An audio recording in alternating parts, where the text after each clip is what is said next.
Welcome to the 1 Hour Guide by Anil Nathu. We'd all know that feeling, right? That sudden shift, maybe at work, maybe in life, that just throws us off balance, change. It seems Right. like it's everywhere, all the time. Oh, absolutely. People talk about this VUCA world, volatile, uncertain, complex, Hmm. ambiguous, and, well, it really just highlights how vital it is for all of us to, get better at navigating it. Exactly. Which is why today we're doing a deep dive into a book that's helped so many people with exactly that, Who Moved My Cheese by Spencer Johnson. It's amazing, isn't it? Such a simple little story, really a business parable, Mm-hmm.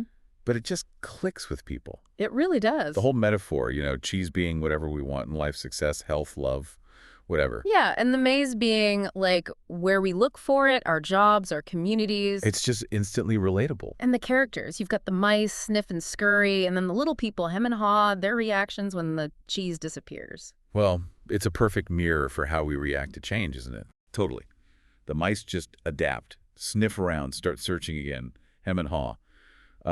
They have a harder time. They dig their heels in a bit. Which kind of sets up what we want to explore today. How can we handle change better? Maybe even see it as an opportunity. Right. So we're drawing heavily from the 1 Hour Guide by Anil Nathu for this.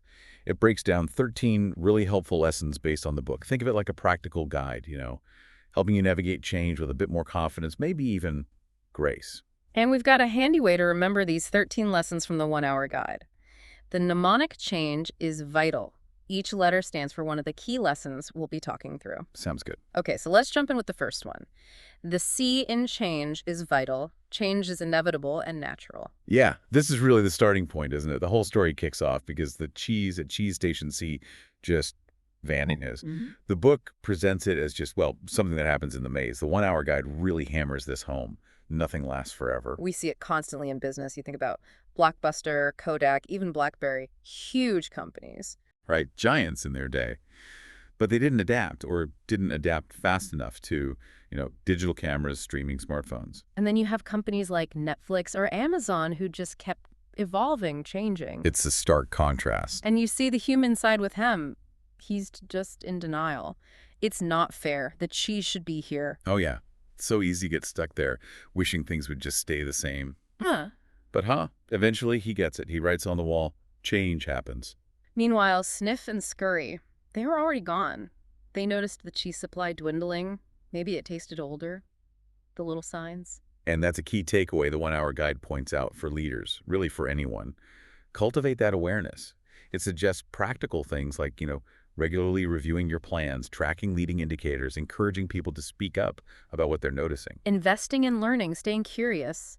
Basically being more like Sniff, always sensing the environment. Exactly. And accepting change isn't about being passive. It's actually empowering. Right. Like Haw realizes they keep moving the cheese. Once you accept that, you stop wasting energy fighting it. And you can focus on adapting, finding the new cheese. Okay, that leads nicely into the second lesson. H for help yourself, then others with change. Yes, the 1 Hour Guide really zooms in on Haw's personal journey here. He doesn't just magically know how to handle change. He has to work through his own fear, his own uncertainty first. It's such a crucial point. You can't really lead others through something you haven't grappled with yourself. Ha had to take responsibility, push himself out into the maze, change his own mindset. Before he could even think about helping him or leaving those notes on the wall. The guide makes it clear this isn't selfish. It's actually necessary for authentic leadership. Absolutely. And going through it yourself gives you empathy, real perspective, Haw's struggles and eventual breakthroughs. They become helpful for others following him. The 1 Hour Guide has a great mindset message for this. I don't need to be perfect to move forward. My experience is a light for those walking behind me. I like that. It's powerful. And the guide suggests practical things, like maybe journaling your own change process, sharing what you learn as you go. And really listening when others are struggling, leading from experience. Mm-hmm. And the affirmation sums it up. By helping myself adapt and grow, I become a guide for others. I lead from experience and lift through understanding. Love that. Okay, on to A. Anticipate and look out for change. This one really plays on that contrast between the mice, Sniff, and Scurry, always alert. And hem and haw, who got, well, maybe a bit too comfortable at Cheese Station C. Complacent, even. Yeah. And the interesting thing the guide points out is that anticipating change isn't about fortune telling. Sniff and Scurry weren't predicting the future, they were just paying close attention to the present, noticing the cheese getting old. Right. The guide uses the example of, say, old taxi companies maybe not noticing the early signs of ride-sharing apps. They weren't looking closely enough at what was changing around them. So, the practical advice is about staying connected. Keep your ear to the ground with customers, track small changes in data, do some what-if planning, Use data, spot trends early. It's about vigilance. and being wary of assumptions. That's huge here. Him and Hod just assumed the cheese would always be there. Exactly. And that assumption blinded them.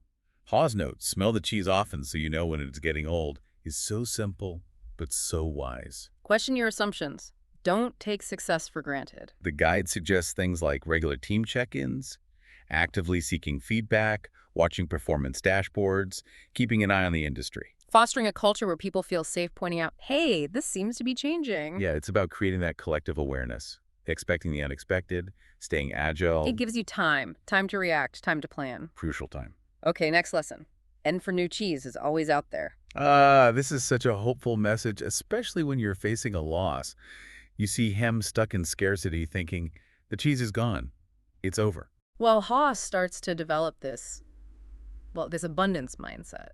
Maybe there's other cheese somewhere else. And Hall has that insight. The more important your cheese is to you, the more you want to hold on to it. But he realizes it's safer to search in the maze because the cheese is always being moved. That shift from scarcity to abundance? The 1 Hour Guide says it's vital, especially for leaders, entrepreneurs. Right, because disruptions often create new opportunities. You just have to be willing to look for them. It's about working through the grief, maybe, but then actively seeking growth, believing new possibilities exist. And the affirmation is simple, but powerful. There's always new cheese out there. Just saying that can shift your perspective. So how do you internalize that? The guide suggests acknowledging the loss first. Yeah, you can't skip that. Then adopt that seeker's mindset, like Ha exploring the maze. Genuinely believe it's possible. Stay alert to the present, look for clues, and celebrate the small finds along the way. Little bits of cheese. Exactly. Those small wins build momentum and reinforce the belief. The Netflix versus Blockbuster example fits perfectly here, doesn't it? Oh, classic case. Blockbuster clung to the old cheese of the physical stores. Netflix went looking for new cheese streaming original content and found a whole lot of it. They believed it was out there. Okay, lesson 5, the first G in change is vital. Get ready for continuous change. Right, so this builds on the idea of adaptation. It's not just a one-off event. It's ongoing. Yeah. Hall learns this even after finding new cheese. He stays vigilant. His insights capture it. The quicker you let go of old cheese, the sooner you find new cheese, and simply they keep moving the cheese. It's continuous. The 1 Hour Guide really emphasizes this for today's world. Change is the environment now. So organizations and us as individuals need to be built for it. Agile systems, flexible strategies. Empowered people who can respond. It's not about getting back to normal. No, that's often an illusion. That's Yeah. just the next normal. Yeah. Haas starts trusting his ability to navigate the maze, not just find cheese in one spot. So how do you prepare for that? The guide suggests building a change-ready culture, Staying curious, observant, always learning. pushing yourself out of your comfort zone regularly, reframing change as opportunity, not just threat. Amazon's a great example here, isn't it? Constantly experimenting, disrupting themselves. They seem to live this principle. They really do. Okay, number 6. E for embrace change as an adventure. I like this one.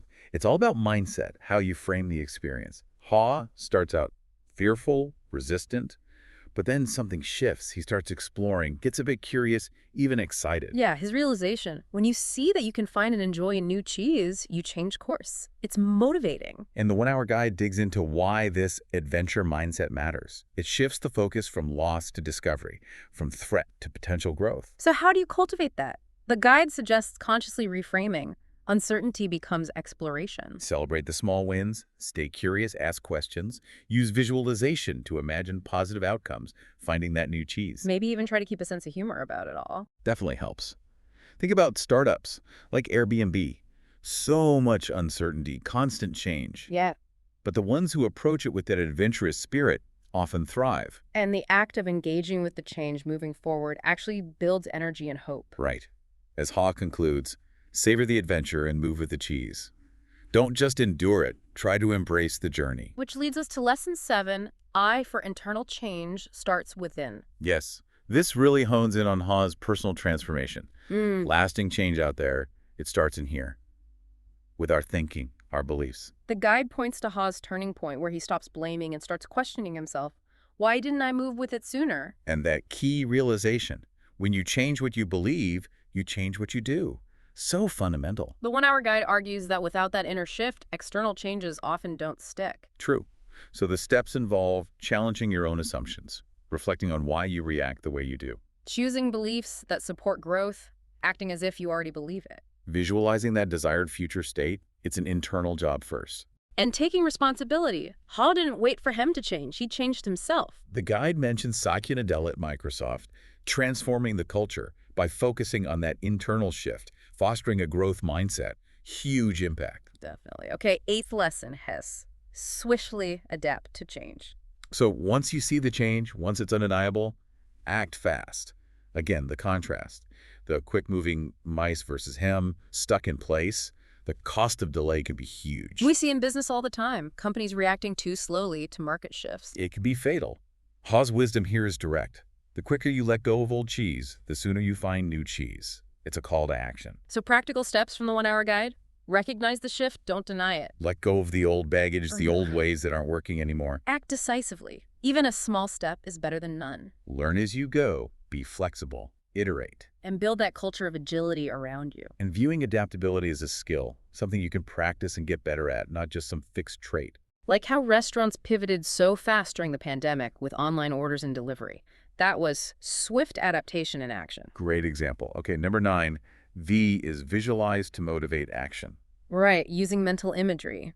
The guide highlights how Ha, picturing himself finding and enjoying new cheese, really pulls him forward. His insight. Imagining myself enjoying new cheese even before I find it leads me to it. It's about creating that pull towards the future. And the 1 Hour Guide explains why it works. It helps replace fear with focus. Builds confidence, clarifies the goal by making it vivid. And apparently it even activates similar brain pathways as actually doing it. Interesting. So the practical tips are, be specific in your visualization. What does the new cheese look like, smell like, taste like? Engage your emotions, feel the joy, the satisfaction. Make it a regular habit. Link it to action steps. Maybe even write it down or draw it. Like athletes do. Right, Michael Phelps visualizing his races. Exactly. It's a proven technique for achieving goals and navigating tough situations. Okay, lesson 10. The second I in change is vital. Identify and let go of the past. Ah, this is a big one. Clinging to what's gone, it keeps us stuck. Hem and Ha initially refusing to accept the cheese was gone at Station C. That's the classic struggle. And Ha's breakthrough again. The quicker you let go of old cheese, the sooner you find new cheese. It's about releasing that grip. The guide talks about the emotional energy tied up in holding on to the past. Letting go frees up that energy. So how do you do it? The guide suggests first actually naming what you're holding on to. Acknowledge its past value, maybe, then accept that things have changed. Create a new focus. And take small steps forward, away from the old and towards the new. Yeah. The guide contrasts the cost of holding on stagnation, missed chances, with the reward of letting go renewal, growth. Think of a retail store refusing to give up an outdated product line. Yeah, they miss out on bringing in what customers actually want now. Precisely. All right, lesson 11, T is take lessons from your experience and laugh at yourself. Humility, self-awareness, maybe a bit of humor, essential navigation tools. Ha has that moment, doesn't he? Ha ha, look at us. We keep doing the same things and wonder why things don't get better. So relatable. The 1 Hour Guide stresses that learning from experience, including mistakes, and not taking ourselves too seriously, that's key for growth. It fosters learning over blaming. So the advice is, reflect regularly. What worked, what didn't, why? Reframe mistakes as data, not failures. Laugh a little at your own foibles. Share your growth story. Encourage reflection in your team. That reflection turns change from just chaos into something transformative. Makes sense. Okay, number 12, the second A. Always overcome fear to move forward. Fear. It's such a powerful break on change, isn't it? The guide focuses on Ha's initial hesitation and that critical question he asks himself, what would you do if you weren't afraid? That question cuts right through it, and the realization that follows. Fear you let build up in your mind is worse than the situation that actually exists. So true. Often the anticipation is far worse than the reality. So the 1 Hour Guide offers a framework. Name the fear. Get specific. Question it. Is it really likely? What's the actual risk? Visualize success again. Imagine moving past the fear. Take one small step, just one. Action shrinks fear. Build that courage muscle little by little. The guide mentions fear in organizations too. Resistance to new tech, new processes. Like the music industry initially resisting streaming. Yeah, a good example of fear holding back adaptation, at least for a while. And the payoff for acting despite fear, freedom. As Ha feels, when you move beyond your fear, you feel free. Such a powerful feeling. Okay, brings us to the final lesson, number 13, the L. Learn to love the journey of change. This one goes a step beyond just coping or managing. It's about, well, appreciating the process itself. Finding value in the journey, not just the destination. Exactly. The 1 Hour Guide suggests honoring your own growth through it all, staying curious, finding meaning even in the uncertainty, celebrating the unfolding. There's a lovely mindset message. Every twist in the maze is a chapter in my becoming. I am not just changing, I am unfolding. Wow, that reframes it beautifully. And practically, acknowledge the wins along the way, however small. Reflect on what you're learning during the process. Be kind to yourself when things feel messy or uncertain. Create little anchors, reminders of your progress or things that bring comfort. And the final affirmation captures it. I welcome change not only for where it takes me, but for who I become along the way. It really brings it back to that internal transformation. The 1 Hour Guide by Neil Nathu suggests that learning to embrace that inner journey is how we truly elevate through change. So there we have it. Change is vital. 13 powerful lessons. Change is inevitable. Help yourself. Then others. Anticipate change. New cheese is always out there. Get ready for continuous change. Embrace the adventure. Internal change starts within. Swiftly adapt, visualize, identify, and let go. Take lessons and laugh. Always overcome fear and learn to love the journey. Quite a comprehensive map for navigating the maze. Absolutely. We hope these insights, drawn from the 1 Hour Guide by Anil Nathu and inspired by Who Moved My Cheese, help you, our listeners, navigate whatever changes come your way, hopefully with a bit more care, professionalism, and maybe even love for the process. That 1 Hour Guide by Anil Nathu really does distill it well. Very useful resource. Thank you for joining us today. Buy the book at the 1 Hour Guide website for more business insights from the 1 Hour Guide by Anil Nathu.